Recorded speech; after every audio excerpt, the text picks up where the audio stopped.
ಚಿನ್ನಸ್ವಾಮಿ ಕ್ರೀಡಾಂಗಣದಲ್ಲಿ ಭೀಕರ ಕಾಲ್ತುಳಿತ ಪ್ರಕರಣಕ್ಕೆ ಸಂಬಂಧಪಟ್ಟಂತೆ ಕಾಂಗ್ರೆಸ್ ಹೈಕಮಾಂಡ್ ಏನು ಮಾಡಿದೆ, ಮುಖ್ಯಮಂತ್ರಿಗಳನ್ನು ಉಪಮುಖ್ಯಮಂತ್ರಿಗಳನ್ನು ಕರೆದಿದೆ. ನಮಗೆ ಈ ರಿಪೋರ್ಟ್ ಕೂಡ ಬೇಕು ಅಂತ ಕೇಳ್ತಾ ಇದೆ.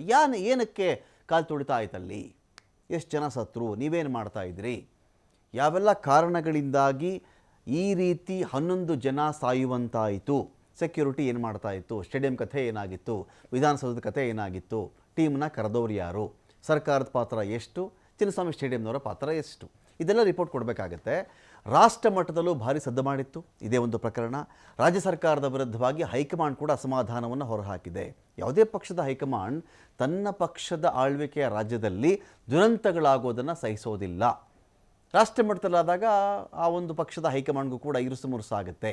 ಹಾಗಾಗಿ ಇದರ ಬಗ್ಗೆ ವರದಿ ಕೊಡಬೇಕು ಅಂತೇಳಿ ಮುಖ್ಯಮಂತ್ರಿಗೆ, DCMಗೆ ಹೈಕಮಾಂಡ್ ಬುಲಾವನ್ನು ಕೊಟ್ಟಿದೆ. ನಾಳೆ ಬೆಳಗ್ಗೆ 11 ಗಂಟೆಗೆ ದೆಹಲಿಯಲ್ಲಿ ಹೈಕಮಾಂಡ್ನ ಭೇಟಿ ಮಾಡ್ತಾರೆ.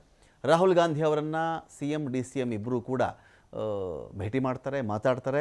CM DCM ಘಟನೆ ಆದ ದಿನವೇ ಪ್ರಾಥಮಿಕ ಮಾಹಿತಿಯನ್ನು ಕೊಟ್ಟಿದ್ದರು. ಈಗ ಸಂಪೂರ್ಣ ವರದಿ ಬೇಕು ಅಂಥೇಳಿ ಹೈಕಮಾಂಡ್ ಕೇಳ್ತಾ ಇದೆ.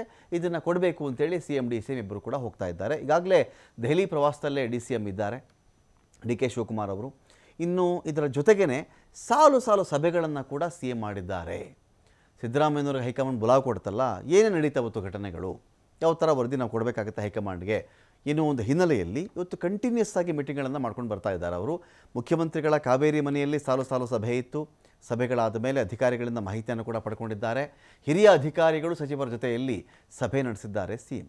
ಗೃಹ ಸಚಿವ Parameshwar, HK Patil, Chaluvarayaswamy, Rayareddy, TB Jayachandra, CS Shalini Rajneesh, AG Shashikiran Shetty, CM ಕಾನೂನು ಸಲಹೆಗಾರ ಪೊನ್ನಣ್ಣ, ಬೆಂಗಳೂರು ಪೊಲೀಸ್ ಆಯುಕ್ತ ಸೀಮಂತ್ ಕುಮಾರ್ ಸಿಂಗ್, ಗುಪ್ತಚರ ADGP S ರವಿ ಸೇರಿದಂತೆ ಹಿರಿಯ ಅಧಿಕಾರಿಗಳೊಂದಿಗೆ ಸಭೆ ಮಾಡಿದ್ದಾರೆ. ಕಾನೂನಾತ್ಮಕವಾಗಿ ಯಾವ ಥರ ಹೋರಾಟ ಮಾಡಬೇಕು ಅಂತ ಕೂಡ CM ಚರ್ಚೆ ನಡೆಸಿದ್ದಾರೆ.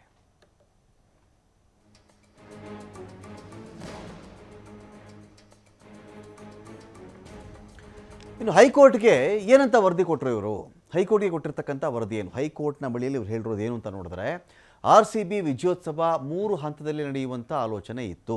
ನಡೆಸುವ ಎಲ್ಲ ಆಲೋಚನೆಗಳಿದ್ದವು ಅವತ್ತು. ಈ ಒಂದು ವಿಚಾರದಲ್ಲಿ ವರದಿನ ನಾಳೆ ಕೊಡ್ತಾ ಇದ್ದಾರೆ. ಈಗ ಈ ವರದಿ ಕೋರ್ಟ್ ಮುಂದೆ ಇಡಬೇಕು ಅಂತ 3 ಸ್ಟೇಜಲ್ಲಿ RCB ವಿಜಯೋತ್ಸವವನ್ನು ಮಾಡಬೇಕು ಅಂಥೇಳಿ ಆಲೋಚನೆ ನಮಗಿತ್ತು. ವಿಧಾನಸೌಧದ ಮೆಟ್ಟಿಲ ಮೇಲೆ ಆಟಗಾರರಿಗೆ ಸನ್ಮಾನ, ವಿಕ್ಟ್ರಿ ಪರೇಡ್, 3ನೇದು ಚಿನ್ನಸ್ವಾಮಿ ಕ್ರೀಡಾಂಗಣದಲ್ಲಿ ವಿಜಯೋತ್ಸವ. ಈ ಪೈಕಿ ವಿಧಾನಸೌಧದ ಕಾರ್ಯಕ್ರಮದಲ್ಲಿ ಯಾವುದೇ ಲೋಪದೋಷ ಆಗಿಲ್ಲ. ಸಾರ್ವಜನಿಕರಿಗೆ ತೊಂದರೆ ಆಗುವಂಥ ಕಾರಣಕ್ಕೆ ವಿಕ್ಟ್ರಿ ಪರೇಡ್ ರದ್ದು ಮಾಡಿಬಿಟ್ವಿ. ಜನರಿಗೆ ಪ್ರಾಬ್ಲಮ್ ಆಗುತ್ತೆ ಅಂತಾನೆ ವಿಕ್ಟ್ರಿ ಪರೇಡ್ ಬೇಡ ಅಂತ ನಾವು ಹೇಳಿದ್ವಿ. ವಿಧಾನಸೌಧ ಕಾರ್ಯಕ್ರಮದಲ್ಲಿ ಯಾರಿಗೇನು ತೊಂದರೆ ಆಯಿತು, ತೊಂದರೆ ಆಗೇ ಇಲ್ಲ. ಕ್ರೀಡಾಂಗಣದಲ್ಲಾಗಿರೋ ಪ್ರಾಬ್ಲಮ್ಮು RCB ಮ್ಯಾನೇಜ್ಮೆಂಟ್ KSAಯಿಂದ ಆಗಿರತಕ್ಕಂಥ ಎಡವಟ್ಟದು. ಅದಕ್ಕೆ ಸರ್ಕಾರಕ್ಕೆ ಸಂಬಂಧ ಬರಲ್ಲ. ಇದಕ್ಕೆ ಸರ್ಕಾರದ ಕಡೆಯಿಂದ ಪೊಲೀಸ್ ಭದ್ರತೆಯನ್ನು ಕೊಟ್ಟಿದ್ದೀವಿ ನಾವು.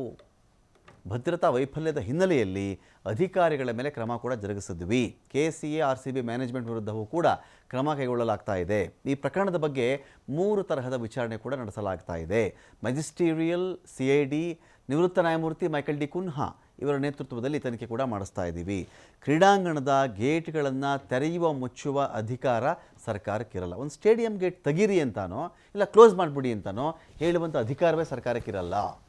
ವಿಧಾನಸೌಧದ ಮುಂದಿನ ಕಾರ್ಯಕ್ರಮದಲ್ಲಿ ಯಾವ ಅವಘಡವೂ ಆಗೇ ಇಲ್ಲ ಅಂಥೇಳಿ ರಾಜ್ಯ ಸರ್ಕಾರ ನಾಳೆ ಹೈಕೋರ್ಟ್ಗೆ ವರದಿಯನ್ನು ಕೊಡ್ತಾ ಇದೆ.